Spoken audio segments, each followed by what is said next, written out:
everyone. Welcome to a brand new episode of Not Aspirational. I'm your host, Hannah Aaron Brown. Welcome back. Happy July.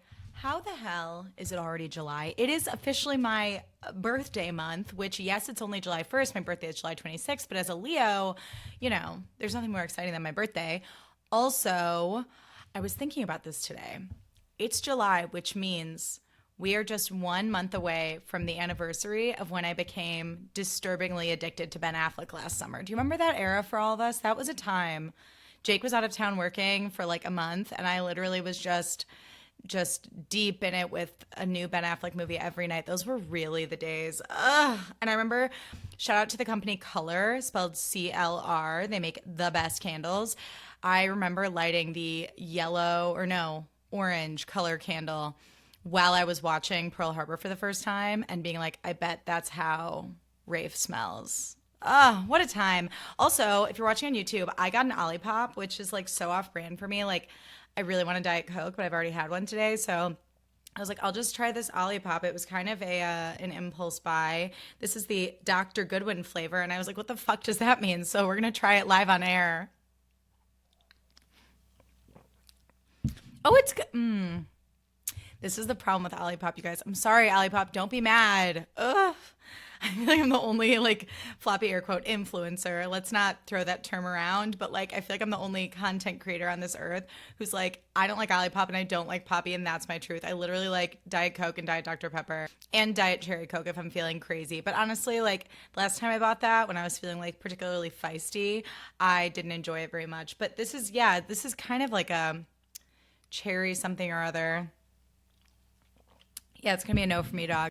$2.69 down the toilet. Anyways, welcome, everyone. I hope you're all having an amazing week so far. Next week, I will be out of office because I'm doing my tour de Midwest, starting in Kansas City, then going to Chicago, then going to Lake Geneva, which we'll talk about in a second. Ugh. However, I'm not taking time off. Oh, no. Next week, I'm pre-recording next week's episode. So next week, I'm doing an AMA episode. And shout out to anyone who wrote in. If you still want to write in, it's not too late. You can DM me or email the show at notaspirationalpod@gmail.com. And I'll maybe perchance answer your question on the air. Okay. Personal updates. Because I leave on Friday, I'm currently sitting in the pre-trip uglies.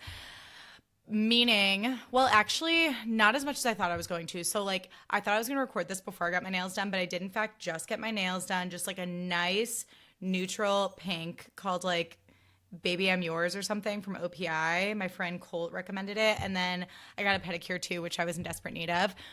Also, if you're watching on YouTube, you can see that I have an unfolded pile of clean laundry on my bed, and Nora is making a cameo. So there's a lot going on around here. Anyways, I'm sitting in the pre-trip uglies, which, if you're not familiar, I feel like pre-trip uglies and pre-event uglies are two necessary evils. And it means that you are sitting in your ugliness so that you can get really hot, like right before the trip. So it's like, you're kind of sitting in paleness so that you can get a spray tan. You're sitting in like not having your nails done for a little bit so that you can get your nails done. You're sitting in not being freshly waxed so that you can be freshly waxed before the trip. Although I'm going to overshare with you something new and interesting for me. I did not time my butterfly for me babe wax, if you know, you know. My lady wax, if you will, for close enough to this trip. Like, I'm like between appointments right now, and tell me if we're synced, I'm about to get my, you guessed it, period. So given that most of this trip I will be in a swimsuit, it's going to be really interesting, and I might have to succumb to shaving because what else is a girl to do? Also, huge bummer. I have been envisioning my 4th of July outfit for like well over a month. And I mentioned this last week, but I really wanted like a little white baby doll dress for the 4th of July. And then I got one, but then I accidentally shortened it too short. So I was like, no big deal. I'll just get some nude little shorts to put under it, and then I'll wear my swimsuit under it. It'll be totally fine. And then I was going to wear that with my red cowboy boots. So cute for the 4th of July, right? Well, if I'm on my fucking period, you guys, what am I going to do? Like, okay, oversharing. I'm sorry. But like, you know those first few days of your period where you're just like, anything could happen. I'm hanging on with a tampon and a prayer, okay? And that's what I'm worried about, is that I'm going to be at a family barbecue with Jake and my in-laws, and I'll just be like the scene from The Shining, and I'm sorry to be graphic, but like I do fear. So then Jake's like, you should probably bring an alt that feels less risky, so that in case things are a little out of hand, Jack Torrance, that you feel more comfortable. So this outfit that I've been dreaming of for months, I might not be able to wear. Now, ideally, if I'm sorry, I'm talking through these logistics surrounding my period, but like, welcome to me. If I get it for the 4th of July, that means by the time I get to Wisconsin, I won't have it anymore. So like, it'll be fine, but like, horrible time to be menstruating. And like, that happened to me for BravoCon. Like, I just feel like I can't catch a fucking break with my time of the month. Anyways, let's get into Lake Geneva. So Wes Wilson and Amanda Batula were spotted in Lake Geneva. I have people who follow me on Instagram, lovely members of the Not Aspirational family, DMing me being like, I saw them in Lake Geneva. And I'm like, to quote Danny Pellegrino's soundboard, friend of the pod, like, I can't imagine what it would be like to see them in the wild right now. And like, I know Wisconsin is not a perfect person. Like, there are parts of it that are fucking bleak, okay? But also historically, at least within the last handful of years, it's become a more purple state, which we love to see. All this to say, Wisconsin, like, we don't want West and Amanda. We don't claim their rancid vibes. I'm not from Wisconsin, but I've been going there on vacation since I was a child, and I feel very protective of Wisconsin and, you know, the Great Lakes, the Midwest as a region. And I don't want their bougie, pretentious New York City influencer vibes there. I don't. Sorry, quick tangent. I have been on the hunt for a dupe of this lipstick that I've been loyal to since like 2015 for at least 6 months. Let me give you a little backstory. I'm just saying this now because I'm like, I have to watch myself while I record this, and I'm like, this new lipstick is looking good, but it's a saga. So it's 2015. I'm living in Chicago. I'm working at a restaurant. Since the dawn of time, I've been a drugstore makeup baddie, like, as much as possible. I don't want to spend a lot of money on makeup if I can afford not to. So I find this gorgeous lipstick shade. It is Rimmel, Kate Moss for Rimmel, shade 42. It is the perfect apricot, peach, rosy pink nude with a satin finish. It is so gorgeous on, okay? Looks good with any lip liner. You could do more of like a stone lip liner with it, or like MAC Whirl, or you could do more of like a nude, like more natural looking lip liner, and it just looks good on everyone. I was loyal to this color until about 6 months ago when I went to get, a restock on Amazon, don't tell anybody, and it was out of stock. And I'm looking and I'm looking and I'm looking, and I can't even find it. Like, I can't find it anywhere but like UK websites. And even then it's like, oh, it can't ship to the States. So I'm like, what the fuck am I supposed to do with this? So I've been trying to find this exact shade of pink for months. Kate Moss for Rimmel, shade 42. I've tried to tag Rimmel on TikTok being like, Rimmel, what's going on? Like, what happened? I've spent way too much money on other drugstore lipsticks trying to find it. I spent a lot of money on Makeup by Mario. Yesterday, I spent a disgusting amount of money on a YSL lipstick. I don't even know who I am anymore, trying to just capture this color because I loved it so much, okay? And I got to a point where I had previously asked ChatGPT, don't tell anyone. Actually, I asked Claude, which like Claude feels like more of a girl's girl in the grand scheme of AI. I'm sorry, I'm not proud, okay? I asked Claude, I got to a point where I was like, Claude, what is the closest thing to this lipstick? And Claude suggested this Makeup by Mario color, which is nice, but it's not pink enough, okay? Yesterday I get this YSL color. It's too like rusty, too orangey. So then I just Google. I can't believe how long I've been talking about this. I'm really sorry, but this is important. This color is going to change your life. And it's, just hold on. Then I type into Google, what color is Kate Moss for Rimmel, shade 42. And I get this little written description that's like, it's an apricot, nudie, blah, blah, blah, blah, blah. I copy and paste that exact description into Google again and just write lipstick, and I see what comes up. And I find a color by the brand Morphe or Morphe. It's got to be Morphe, right? Morphe, called Ballet. And I order it on Amazon, don't tell anybody. And it arrived right before I hit record on this podcast. So I'm taking it in right now in real time. This is the closest thing I've been able to find to Kate Moss for Rimmel, shade 42. And I'm just thrilled. And that's not even my Hannah's Hot Girl Corner of the Week, but I am going to put it in the show notes for you because, like, I'm telling you, This color, like, you need it. You just need it. You need it for the summer. You'll love. Okay, sorry, that was a really long tangent. So I'm sitting in my pre-trip uglies. I had to cancel my Botox because in this economy, it's not fucking happening. Same with my hair. Like, so much outgrowth, grays up the wazoo. It's like down to my waist. I kind of look like Cousin It, but like I gotta rock it all because again, in this economy, and I don't have time. Also, I just want to say shout out to like anyone in this world who's like, oh, I ran out of all my makeup. Like everything ran out at the same time, which feels like a coordinated attack. Why does it always happen that way? It's like makeup products and like toiletries and skincare. They always all run out at the same time. And again, in this economy, I'm like, what the fuck am I supposed to do with that? But how does it feel to be someone who like when you run out of things like that, you can just do a haul? And not even at the drugstore. Like you go to Sephora and you do a Sephora haul, be like, oops, I ran out of that. Let me just get more. And then how does it feel to be like, oh, I have to get my hair done. I'm just going to bloop, make an appointment because I know I got that cash and liquid. Like I don't understand. I don't understand. And be like, oh, I have a Botox appointment. I'm going to keep it on the calendar because I'm good for that. I'm not good for it, babe. I'm not good for it. But I'm having a really fun summer, all that said. We went to Palm Springs over the weekend for a short film festival, which was very cool and very fulfilling. And it was just like kind of a moment where I was like, hell yeah, like I'm doing the thing. I'm in these spaces with industry people that I respect. And I feel confident saying I'm a writer and an actor. And like we all know, because we've talked about this, that that's been a journey for me. But I was so inspired by all the shorts that I saw and all the people I met. But a highlight of the weekend was that Jake and I stayed at the Ace Hotel in Palm Springs. And you know how I told you guys that when I went to Hotel Lafayette with my sister in May that like the pool was kind of bullshit because there was like a lack of rules and decorum? The Ace Hotel Lafayette needs to take notes because the Ace Hotel had a big ass sign. First of all, their pool is like, it's like a swim club. Like they had like a DJ there. The hours were from 6 a.m. to 2 a.m. They had cabanas that you could rent, but plenty of chairs. They had towel service, like water service. Like it was awesome. Great bar setup. And they had a huge sign. And some of the rules that stood out to me were no chair hoarding. Yeah, no chair hoarding, no horseplay. And I think those were the two that stood out to me the most because like you can't be like splashing people and acting like an asshole. You got to like respect the rules of the pool. And they had a separate pool for families, which I just thought like, bravo, Ace Hotel and Swim Club. I mean, no fucking notes because families should be able to enjoy the Ace too, separately from me and my slutty little day drink. Okay, so just shout out to the Ace Hotel Palm Springs. We had a really great time and we did a night swim, which I just want to say, I don't think there's anything like funner or sexier than a night swim. Ugh, it's just like the sexy glow of the pool, just vibing around, swimming at night. It feels like you're like not supposed to be doing it, which makes it more fun. And in Palm Springs, it was like so hot. And I just love like a hot summer night. It was really fun. And they had all these really cool floaties in the pool, like Fun Boy floaties, which are like, you know, they're bringing out the big guns.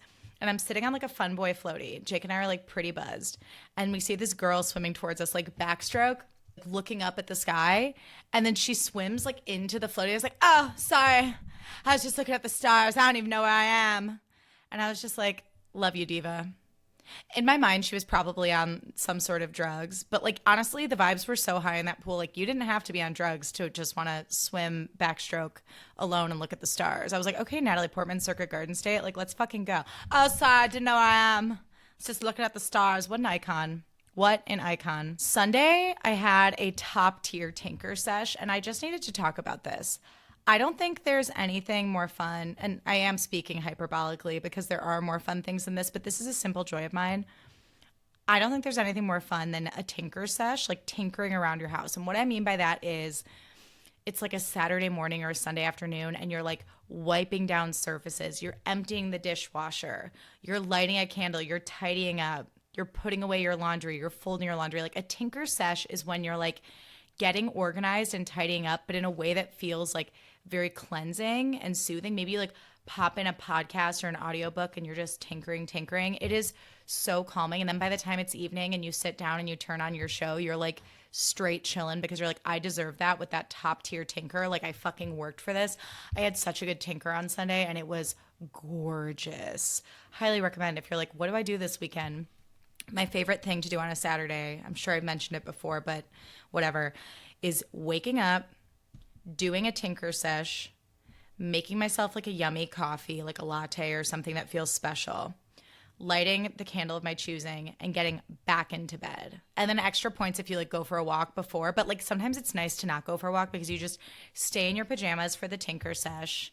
And then you light your candle and get your coffee and you get back in bed, and then you either watch something that feels really soothing to you. Like for me, I love like a movie, like a rom-com that I've been wanting to watch. It's always more fun to me if it's something new that I haven't seen. So I love to do like a true crime documentary or like episodes of a show that I'm catching up on, or like a new Netflix movie, like something cheesy that I can absolutely predict. Like that is the whole vibe. That's the whole experience. So if you need ideas for what to do with your Saturday morning or Sunday morning, whatever, give it a try.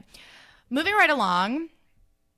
You know how last week I was talking about being topless at the farmer's market and how I was like, I don't know if I alienated you guys. I had a handful of listeners on YouTube and like in DMs and in text, friends of the pod, be like, LOL, I'm lolling at your topless in the farmer's market story. And so I'm going to be vulnerable with you guys. I decided to share another weird niche joke in my brain that I came up with over the weekend while we were in Palm Springs. This one really, you guys might be like, you're mentally unwell. Like I need you to seek help, but I'm going to try it. So for a little context, usually when we're out of town, I really miss our pets. Like who doesn't? I really miss Monty and Nora. And I do voices for them like regularly, like have full conversations with them. Don't be concerned. It's fine. And I came up, when we got Nora like 4 years ago, I came up with this bit that her favorite food is fried smelts, which if you've never had a fried smelt, I've actually never eaten one, but they're these like tiny little fish that are like battered. And then they usually come with some sort of like aioli or something on the side, like a dipping sauce, like a creamy dipping sauce. So I have had this bit for 4 years that Nora's favorite food is fried smelts. And she's always like, my favorite food? Oh, that's easy. Fried smelts, breaded and fried, dipped in ranch. That's Nora's voice. And she has a little lisp. So while we were so dumb, I'm sorry. Please don't turn it off. Okay, they can't all be hits. While we were driving to Palm Springs, I was already missing Nora. And I was like, Nora, I was just having a conversation with her out loud to Jake. I was like, Nora, what's that in your pocket? What is that? Pull it out. Open your paw. Open it. And I just imagine her opening her chubby little paw, and it's just a singular fried smelt in it. And she's like, oh, that's a fried smelt. No one else wanted a box for them, so I wanted to take one for the road. You know they're my favorite. And then she closes her chubby little paw and puts it back in her pocket. But her pocket is literally just like a little pocket of her fur. Like it's like where a pocket in a pair of pants would be, but it's just in her fur. You guys, I don't know if this is funny to anyone. And you always know that a joke isn't funny when you have to explain it. That happened to me a couple weekends ago when I was like out at a bar with some friends. Like a friend and I were like starting a bit that we thought was really funny. And then we tried to explain it to another friend. And it was just like Floptown USA, which this whole Nora bit might have been. But if you think that Nora bit is funny, Nora, what's that in your pocket? What's that in your pocket? Okay. Open your paw. Open it. And it's just a little fried smelt and a little chubby cat paw. Come on. There's nothing funnier. Okay.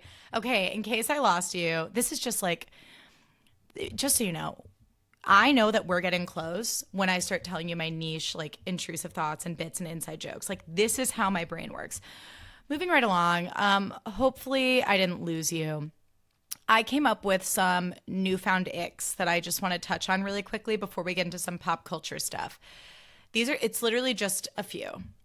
First of all, men in espadrilles. Sorry to Carl Radke, but it is like Tom's adjacent. I don't want to see a man in an espadrille, like ever. And similar but different, men in socklets, like when they wear like a little short like sock meant for like flats or loafers. I'm sorry. I know some people think it's really gross to wear flats like barefoot, but I'm team barefoot over team socklet, especially on a man. Also, like I've yet to encounter a socklet that actually does what it's supposed to do, like that doesn't like peek out from over your shoe or prevent me from getting blisters. So I'm team like no socklet, but I never want to see a man like, can you imagine you're on a date with a guy? It's in the summertime. It's going really well. He's in like some Vans sneakers, or like he's in some like loafers, let's say. He's like, why don't you come back to my place? You're like, okay.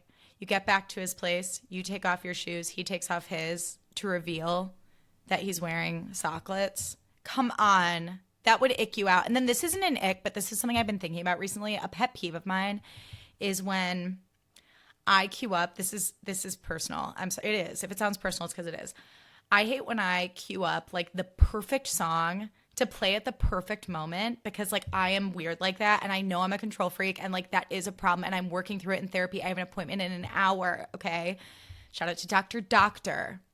But I love making my life feel cinematic by playing the right song at the right time. And when I do that in like a social setting and I queue up a song and it gets zero reaction, I really am like, cool, traffic is this way. I'm just going to mosey on over and just walk straight into it. There is nothing, it's like explaining a joke. Like there's nothing that makes my skin crawl more because it's like, I'm sorry that I was trying to make our lives, this experience together that I'm experiencing with you, another human being in this world who I care about. I'm sorry that I was trying to make our lives feel cinematic, like a fucking movie. And you just, oh, what? I put on like a song that's like an inside joke between us and you're like, huh? Oh, I don't know this one. I can't. 13th reason right there. Okay, moving along. Pop culture news. Okay, first of all, I am consumed by Love Island. I was behind and now I'm fully caught up. And it's almost kind of sad because binge watching it is so fun. But like the fact that like every day but hump day, we get a new episode of this incredible show. People on TikTok are like, this season's boring. I'm like, okay, fine. Then don't fucking watch it.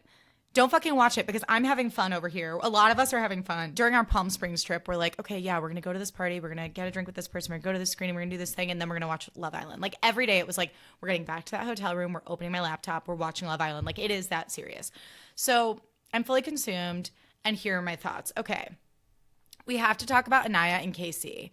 So I think that Casey is a very sinister individual, and I'm embarrassed that at one point I said he has husbandly energy.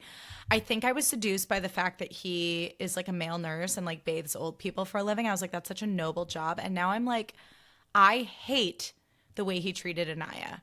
I hate it. And it's not, I want to make it clear, it's not that he wanted to explore.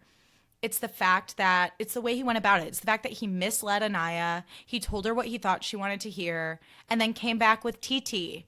Pipe down, I'm TT, okay? And then like laughed in her face when she got upset. I think it's so gross. And he like truly could not let go of the fact that no one picked him the first night. And it's like he wanted to punish Anaya for that. He's like, I was your default. Like, you didn't even pick me the first night. No one picked me. And it's like, get the fuck over it. It was the first day. You had all been here for like an hour and a half. Like, grow up and don't punish Anaya because of it. Now, Anaya, obviously, I was frustrated that she didn't pick Carl, but I also like do not fault her for that at all. And I think like anyone who cannot see that we've all been there before needs to work on their self-awareness because I'm like, oh my God, she's in her like early 20s. I was doing stupid shit with boys until I met Jake, which was when I was 27, almost 28 years old. Okay. Like I ruined my life for men who literally wouldn't have cared if I died. So it's like, I'm not going to fault Anaya for thinking that her and Casey had this like strong connection because of what he told her. And she trusted her gut and her gut was wrong. And I really felt bad for her. And obviously Carl, the Disney prince that we all want, that we all need, and that Anaya deserves. I mean, we love Carl. I'm thrilled that he was brought back to the island. Also, tonight is movie night, and I hate that by the time this podcast episode airs, there will be a whole other, batch of drama to talk about, but whatever. I mean, like, I'm doing my best to keep up. But, like, we love Carl. I'm so happy he's back. I will say, I was super relieved that America voted him to come back, but I do think Anaya needs to be putting in a little more effort to make him feel seen and heard and special. He came back and he was like, Anaya, like I'm really into you. I want to keep exploring this, but I like need a minute because, it did hurt that you didn't pick me. And I feel like that's a man right there. He's communicating honestly and vulnerably. He's like, I don't want to throw this out. I am very interested in you, but I have some unresolved feelings with this, so I just need to like take a beat. And I'm like, that's totally fair. Now that said, I'm like, Anaya, be sexy and cheeky with him. Pull him for chats. Like, be like touchy-feely and like affectionate with him. Like, show him that you like him because he's clearly feeling insecure about it, and he's like super into her. And so I do think she needs to like meet him halfway and like make him feel special because it would be awkward to come back in and then have someone be like, hey, I know I didn't pick you, but like, I'm picking you now. Like that's tough. Also, oh my God, after the recoupling, when all the drama went down with, you know, Casey bringing back TT and Trinity getting into it. Really quick tangent. Trinity is my favorite person on this show. Trinity and Bryce are going to win this. It's in the fucking bag. I can't wait to watch them win this. And the way Trinity stood up for Anaya was beautiful. And the way TT and her got into it was truly electric. It was electric. And then Casey is just standing there like a little bitch while TT like speaks up and he has nothing to say. It's like, okay. It's like the West Wilson method. I just won't say anything. Grow up. Like, you made a decision. Fucking speak up. But Trinity absolutely tore in that scene. But when Anaya was super torn up right after the recoupling, and she's walking away and she's crying, and then she sees them laughing and she's like, they're laughing at me. My stomach hurt for her. Like, I was so devastated.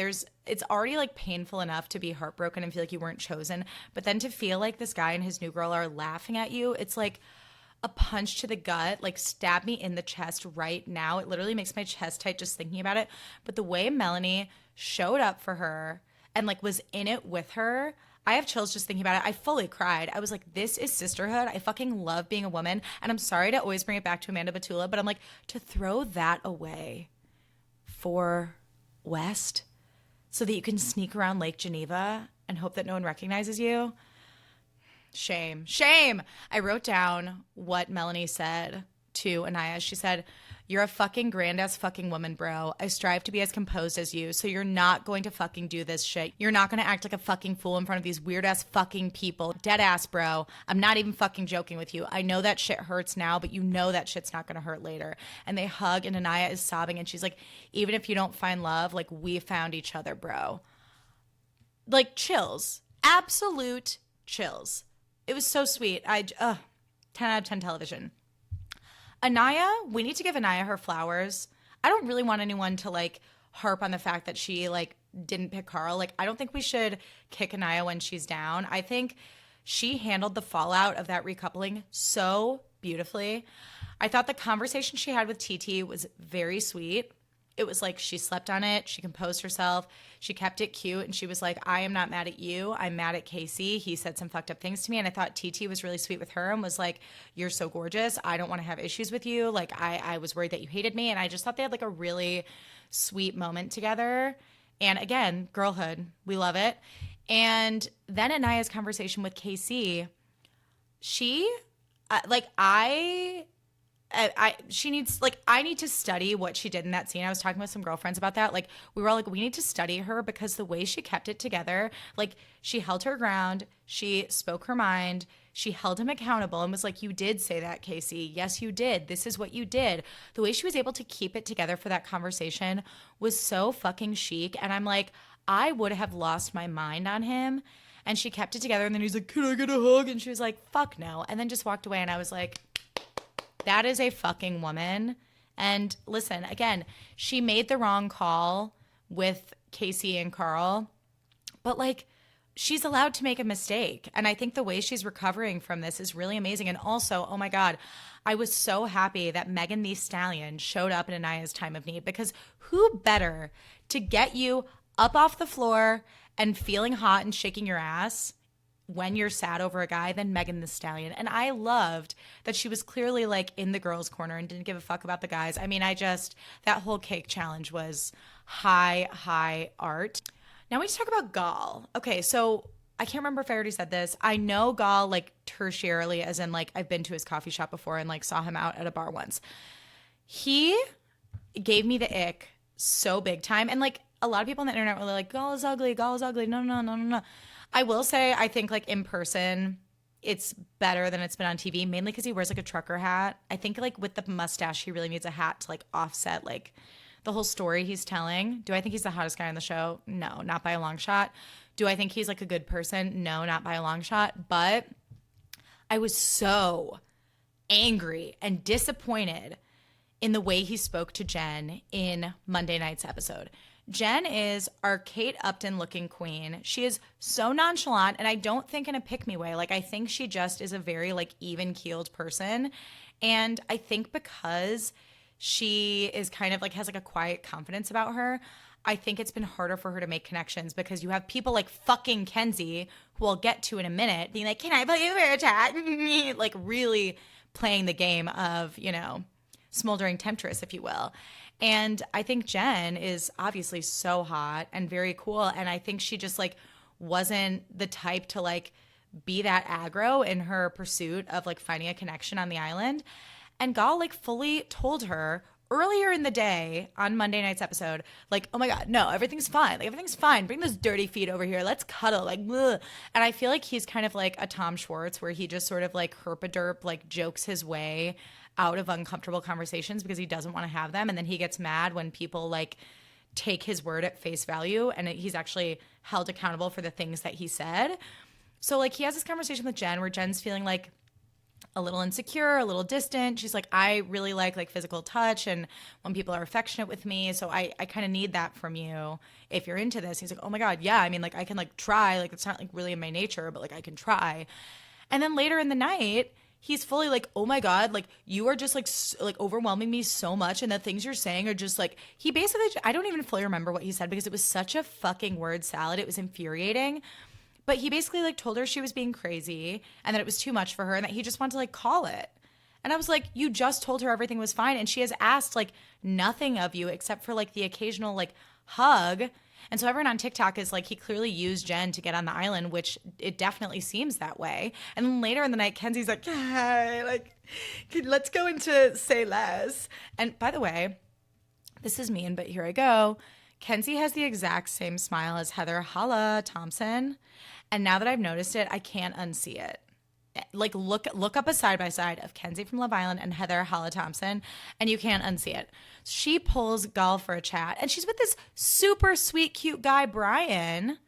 And I feel like Kenzie's like, yeah, like Gal and I have had a connection. Like I really feel a connection, and it's like, girl, you felt a connection with like 15 people, and I get that it's Love Island and not like The Bachelor, but I am like, okay, but like the way you're not afraid to fuck over your friends and like this nice guy that you've been hanging out with to go make out with Gal when you know that that's going to like hurt Jen's feelings is just like not cool to me and not girl code. And it just feels like, to me, it feels like she is threatened by the other women. And I think she's kind of like pulling a Casey where it's like she didn't get as much attention like early on. So I think she's like really insecure around the other girls and kind of just like wants to take her pick of all the guys and like have like a moment with all of them to just like decide who she's into. And I'm like, you're not seriously into Gal. Like you guys don't have a connection. You just want to make out with him. And then Gal being like, oh, I'm just like not really physical. Then they're in Say Less and he's like, they're playing like handsies together, like entwining their fingers and, you know, he's like touching her leg and then they're making out. And I'm like, oh, the fuck you're not touchy-feely. Like you just weren't into Jen. It all made me really, really angry. What am I forgetting? Melanie and Sincere. I just feel like the Marriage Story meme. Scarlett Johansson. I'm like, ugh. And like, it's frustrating because I really like Melanie, like as a person, and I like the way that she shows up for her friends. I love the way she showed up for Anaya, like I said. But I just like do not like who she becomes with Sincere.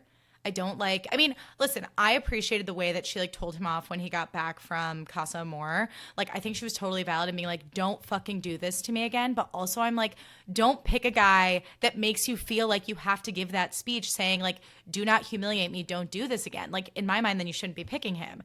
Now, again, I can make the same argument for Melanie that I made for Anaya, where it's like, who among us hasn't been down bad over like a mid guy? Like, I get it, but it's just so frustrating. Because both Anaya and Melanie had like amazing options. Which brings me to Kata and Zach. Justice for Che. I liked Kata and Che together. And I think Zach is like, he's just giving like incel who hates women. I hate his little passive-aggressive floppy air quote jokes where he's like, oh, what? I was just making a joke. He told her he loved her, quote, as a joke. And then there was one time where like she did something that pissed him off and he like didn't make her breakfast because he like didn't have time. And it's like, fuck you, man. Like he's giving like Russell Brand, like incel who hates women, who is like not a safe space. And his own insecurities make him a sinister presence on the island. And I don't like him. And I don't like him for Kata. I like Kata. But I am just like, girls, you can all do so much better. Speaking of sinister energies, that brings me to Corbin and Parmita. I think their energy is truly villainous. They scare me. They really freak me out. I think Parmita is batshit insane. I think Corbin is evil. The way he's talked about the women on this show is so disrespectful. And it's like, again, I'm not going to knock people for wanting to like explore other connections, even though I did just knock Kenzie. But like, I don't know, that feels different because I don't like how she's fucking over Jen. But it's like you're allowed to explore connections, but you don't have to do that in a way that's disrespectful to other contestants. Like the way he compared the Casa girls to the girls at the villa, I thought was really messed up. I didn't like the way he talked about them. I don't like the way he like laughs at people when they're upset. Like I felt like he was kind of like amused by the whole Casey and Anaya thing. He's amused by the fact that Kenzie was upset. And the fact that he's just like, oh my God, Permita is so amazing. When Permita and him just have clearly like a raw sexual energy together. But I'm like, you guys are fucking cooked. The second you leave this villa, this relationship is going to go up in flames. It's going to be full like Rihanna, Love the Way You Lie music video. Like it's going to be a shitstorm. And I don't really care to watch it because I don't like either of them. And I don't think we need to be on the villa with them. But they are toxic and I do not endorse. And if they think they're winning this, like LOL. LOL. Trinity and Bryce, my Shaylas. I just love them. And the fact that he asked her to be his girlfriend and they had like this romantic date on, is it like a catamaran? Is that what that's called? They had a romantic sweet date. I was like, you cuties deserve this. And I'm rooting for them. I can't wait to watch them win. I was not happy with Amaya Papaya winning last year. Baby Bop and Brian, like, didn't they meet in like Casa? I just felt nothing for that couple. I didn't connect with them. So I'm excited to have a couple where I'm like, yes, you deserve to win this. I love your love. Let's keep it going. Also thrilled that Carl and Amora are back. I really bonded with Amora during After Sun. I really liked her and Sydney. And I'm happy that she's back. And I'm happy that she's kind of like sincere, like, you're stupid and I'm not playing this game with you. I'm excited to see what happens with her and Carl. I really need Carl and Anaya to get their asses up and work and end up together. Mainly Anaya. Like I need her to cozy up with Carl, get in there, get your head in the game, and go get your man because they were really cute together. And I just want to see them be in love. And then just to close things out, we have some Summer House casting news. Okay, so Amanda and West are not returning to the show. Bye. What are they going to do? I mean, West, I was about to call them West. Wow, I made them one name, West. West, I think, still has some like sports casting jobs. Obviously, his podcast, for whatever ungodly reason, is probably lucrative, I would guess. But Amanda, like, what's she going to like do? Like, go work at like a bank? Hi, welcome to Free People. Like, what is she going to do? What is she going to do? I mean, it seems like she has family money and she does seem allergic to work. So like maybe she just will never work again. But I'm like, if you think West like has the bandwidth to bankroll you, girl, like I just don't really see that. Also, I was catching up on In the City and Amanda has a hoarding problem. And the fact that there was a full bedroom and a full shower in that apartment that is like easily $10,000 a month, I would guess, because she has so much shit. It stressed me out. It gave me hives. Again, Kyle, not a perfect person. I don't know how he lived that way. I wouldn't be able to live that way. He's like, okay, fine. You want to move out? Get your shit out of here. And she's like, oh my God, like I'm getting out as much shit as I can. Like I can't believe you're mad at me for this. It's like, because like God forbid he wants to be able to breathe in the fucking apartment because it was your idea to move out. So take some of your shit and move out so that these rooms can actually function again. Like enough.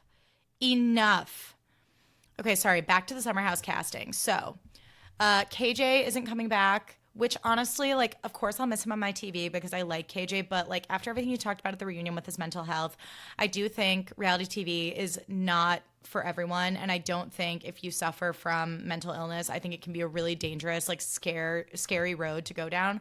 So if he can't do it anymore, I support him and I will support him in other ways on Instagram, etc. That said, Dara's not coming back. Levi's not coming back, which was a huge shock. Just kidding. Sorry, that was mean.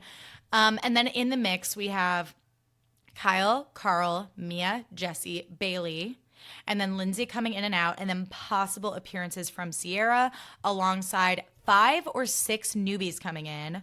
That's a lot. 2 girls coming in, one who is friends with Mia, and those girls' names are Jamie and Jolie. And then we have 3 guys connected to Jesse and Carl. So, I mean, I'm excited. I think, like, I know there's probably some people that are bummed that we can't see the West and Amanda fallout, but I really think it's for the best, and here's why. Jake brought this up, so shout out to Jake for bringing up this point, but I think it's a great one. Let's not forget that after Scandival happened, we really wanted to see the fallout of Scandival on Vanderpump Rules. And apart from Rachel, we did get to see it, between Tom and Ariana at least. And that was one of the worst, most uncomfortable, sinister seasons of reality TV, and not in a fun way, that I've ever seen. Like, that was just a bad season. It was a flop. It was what led to the show getting like finally canceled and then rebooted. So I think the West and Amanda stuff, we just have to let it lie, let it go, and trust that these newbies who have an organic connection to the cast are going to shake things up and bring some sexy, fun, new energy into the summer house. And I think this last season was a great reminder of like, when the casting is good, it can really elevate the show. I mean, like with Mia and Bailey and KJ, not as much Levi, but like those people, that group, and not as much Ben. Yeah, Ben wasn't asked back, a shock to literally no one. But like the newbies that worked really well and elevated the show a lot. And so I think hopefully casting learned a lot from who they brought in. And I think them focusing on bringing in people that have organic relationships to cast members is going to like keep us on that train. And I'm very excited and I'm very optimistic. And I'm happy that Kyle remains in the summer house. Like, I think he deserves a summer to just be single and feral in the summer house. Now, am I worried that he will just be blacked out the entire summer as single Kyle? Yes, I do worry for that a bit, but we'll just have to watch what happens live. Wink. Bravo, pay me.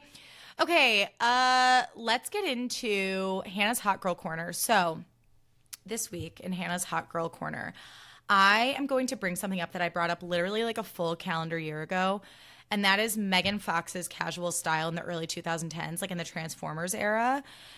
She was just so sexy. She loved like wearing like a little boy's like baby tee and then like bootcut jeans and then either like Candy's heels or espadrilles, like platform espadrilles. And I know that I said that men in espadrilles give me the ick, but I think women in like a platform closed-toed espadrille is so hot and like early 2000s. So those and Candy's heels, which is also very early 2000s and also very like Jessica Simpson running errands. Those two things to me are so hot girl coded. And I know that my style is leaning very early 2000s right now, which I constantly showcase on Instagram and I talk about on the show regularly. But I just love a casual day heel, a casual slipper, if you will, that just makes your legs look really long and makes you feel really tall. I want both. I want Candy's heels for this summer and I want espadrilles. And I know that it's already July, but I don't really believe in like things being trendy or like in or out. I'm just like, as long as I feel hot in it, then it stays in. It's still in as far as I'm concerned. And so I'm like, who cares if I feel a strong pull to Candies and espadrilles now? Who's to say that I won't in a year? Like generally when I like something, I like it for a while. So that's my Hannah's Hot Girl Corner of the week. And then now let's get into Grow Up. I've never done this one, which is shocking because it's a big grow up of mine. When someone drops something at a restaurant and someone goes, "Hoppa!" Fuck you. You know why? Because whoever dropped it, whether it's a patron of the restaurant or someone who works at the restaurant, it's humiliating to drop something in public and make a loud noise.